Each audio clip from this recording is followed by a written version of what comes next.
¿Qué tal? ¿Cómo estáis? No es casualidad que Felipe González reaparezca en el inicio de una nueva campaña electoral y lo haga en el hormiguero de Pablo Motos para seguir cuestionando al gobierno socialista actual, Felipe González, que es del PSOE, y no sea tan duro ni muchísimo menos con la derecha. Por eso mucha gente se pregunta, ¿es hecho de derechas Felipe González? Es que tú estás en la misma posición que la derecha. ¿De qué derecha?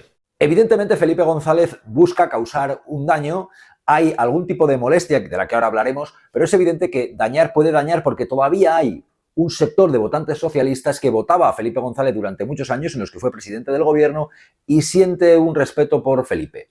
Cada vez son menos, sin duda, sobre todo después de las declaraciones que va haciendo, en las que mucha gente cree que ha perdido claramente, si no el juicio, al menos el prestigio que pudo tener un día para votantes socialistas. La gente dice, no, es que se ha hecho de derecha. Pero lo cierto es que, de entrada, Felipe González pierde el crédito cuando defiende al rey emérito corrupto de esta forma, encima hablando de lo que ha podido trabajar Juan Carlos I de Borbón.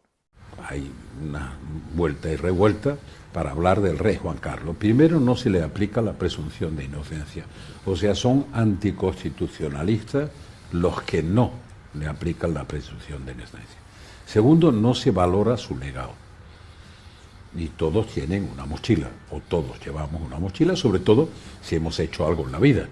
El que no ha hecho nada más que tomar el sol y vivir del cuento, pues la mochila que lleva es que se le puede haber quemado la piel. Con este argumento de Felipe González queda claro que no es coherente cuando, por el hecho de la trayectoria que haya podido tener Juan Carlos I en lo político, que sin duda no es precisamente de haber estado cogiendo la fresa, parezca que eso tenga que justificar lo que él llama la mochila, Felipe González. No, la mochila es corrupción, no es una mochilita. No, son maletines de dinero y son cuentas en el extranjero, de las que no nos han explicado lo que hay. Pero bueno, vamos al tema del hormiguero. De entrada, ¿por qué Felipe González dice que se siente huérfano, que no tiene un partido de referencia y que no hay un proyecto de España en el gobierno actual? ¿Hay un proyecto de país? Que yo identifique, no. Por eso me siento huérfano. Y hay una fijación que en este caso ha mostrado muy claramente, que es Zapatero. Lógicamente, incluso burlándose de su capacidad intelectual de esta forma. A lo mejor de lo que digo ahora se entera hasta Zapatero, que le cuesta trabajo, ¿eh? Hombre. Es buen muchacho. Cuando dejó el gobierno, ganó con mayoría absoluta el PP. Cuando vemos a Felipe González en esta actitud, claramente con Zapatero lo que hay es una disputa de influencia muy importante. ¿Quién influye ahora en Sánchez y en el gobierno actual? Es Zapatero, no es Felipe González. Y esto tiene derivadas muy evidentes. Por ejemplo, el grupo de comunicación Prisa, la importancia que tenía Felipe González en su tiempo, Juan Luis Cebrián, Polanco, etcétera, etcétera. Ahora mismo, Felipe González no está ya en Prisa, lo sacaron de Prisa, la influencia de Zapatero y de su entorno sí que está ahí. Es una influencia muy clara en lo mediático, pero es más, la más evidente es la influencia en la presidencia del gobierno en general. Zapatero sí influye en Pedro Sánchez, Felipe González no. Y esto le tiene molesto hasta el punto de que señala que con Zapatero llegan las derrotas, a diferencia de él que obtenía victorias. Y Zapatero ha hecho un gran esfuerzo en las elecciones gallegas. Son las que se han producido antes de ayer. Y el esfuerzo los ha conducido a que gane el bloque nacionalista gallego. Y nosotros nos hayamos quedado a una distancia sideral de ser alternativa, que representa lo que estamos siendo ahora. Será eso. Claro, Felipe González no solo le arrea con más o menos ironía, con un gusto dudoso a Zapatero, sino que al mismo tiempo va a por Pedro Sánchez en sus declaraciones con una serie de descalificaciones muy evidentes, aunque no nombre directamente esos insultos relacionados con Pedro Sánchez, pero es evidente cuando dice está en contra de todos y tiene una personalidad que Felipe González, entre líneas, pero diciendo muy claro lo que piensa, lo contaba así. Porque toda persona inteligente y no sectaria, si es un fanático, no duda. Los fanáticos no dudan. Cree que tienen toda la razón y que lo que se equivocan los otros y es el mundo, ¿no?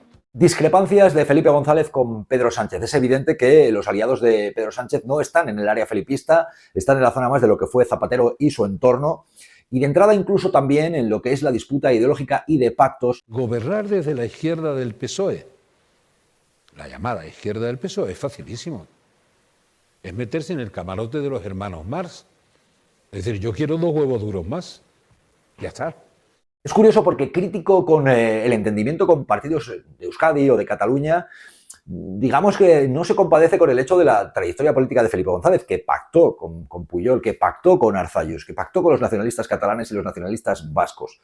Y además en tiempos más convulsos y en tiempos en los cuales, por cierto, a partir de eso, no hemos visto a Felipe González condenar contundentemente la corrupción de Jordi Pujol. Que si usted cree que Jordi Pujol es un corrupto. Nunca lo he creído. Igual que tampoco lo ha hecho con la corrupción de Juan Carlos I.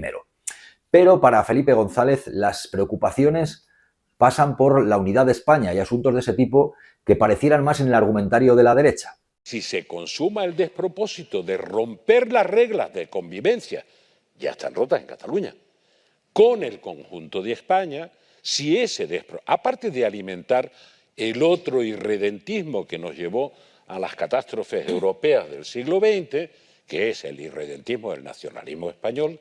Porque para Felipe González, en definitiva, no hay coalición progresista. González insiste en los mensajes contra Puigdemont y considera que en la ecuación que permite el actual gobierno, el hecho de que dependa de Carles Puigdemont y de los nacionalistas catalanes, por cierto, herederos de lo que fue el pujolismo, no le lleva a pensar que estemos ante una coalición progresista de la que forma parte su propio partido, del que él es un dirigente histórico. Pero al igual que Alfonso Guerra, Felipe González discrepa de que haya una coalición de gobierno progresista por los aliados que permiten ese gobierno. El gobierno habla de una coalición progresista y a mí cuando me presentaron, no es verdad, no lo conocía, Puigdemont no me pareció progresista. La pérdida de influencia de Felipe González, el ser crítico, que ojo, hay que respetar que alguien sea crítico, pero también él debe respetar que seamos críticos con quien critica y añadamos algunos matices. En el Partido Socialista hay muchas sensibilidades, hay quien comparte posicionamientos de Felipe González, en otros canta la legua que tiene también algún tipo de adversión personal, de animadversión personal.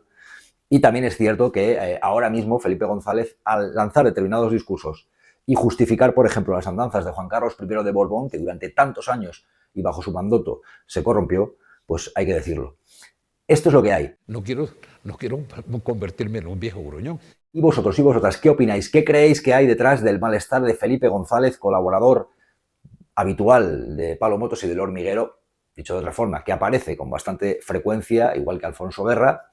Cada uno va donde quiere, por supuesto, pero sí que es cierto que hacen declaraciones que no dejan indiferente a nadie. El programa, por cierto, tuvo un éxito muy apreciable de audiencia. Hay gente que oye y que ve a Felipe González, que tiene su predicamento entre un amplio sector de la población, pero también que hace las delicias de la gente de derechas porque se pegan al televisor para ver cómo le arrea a Pedro Sánchez. Pérdida de madurez, de democracia plena, que habíamos conseguido a través de un largo esfuerzo y de un gran ejercicio. ¿Por qué razón? ¿Y vosotros y vosotras qué opináis? Leemos vuestros comentarios. Por la recuperación plena de la soberanía popular. Aceptaremos entonces, en el momento en que se produzca una decisión del pueblo, aceptaremos la institución que el pueblo quiera darse como forma de gobierno. En tanto no se produzca este hecho, en tanto no se produzca esa recuperación de la soberanía popular, seguiremos siendo una fuerza de oposición, bien en la clandestinidad, bien en la ilegalidad o bien en la legalidad. ¿Usted cuenta con la posibilidad que bajo Juan Carlos podría ser una oposición en la legalidad? Sí, yo creo que cabe esa posibilidad. Me parece difícil porque las instituciones actuales tienen una difícil transformación, como no sea sobre la base de un cambio radical. Hay una vuelta y revuelta para hablar del rey Juan Carlos. Primero, no se le aplica la presunción de inocencia. O sea, son anticonstitucionalistas los que no le aplican la presunción de inocencia. Segundo, no se valora su legado. Y todos tienen una mochila, o todos llevamos una mochila, sobre todo si hemos hecho algo en la vida. El que no ha hecho nada más que tomar el sol y vivir del cuento, pues la mochila que lleva es que se le puede haber quemado la piel. Pero por tanto, y por no extenderme más, yo diré públicamente una vez más, quiero que vuelva ya y quiero que se respete su presunción de inocencia.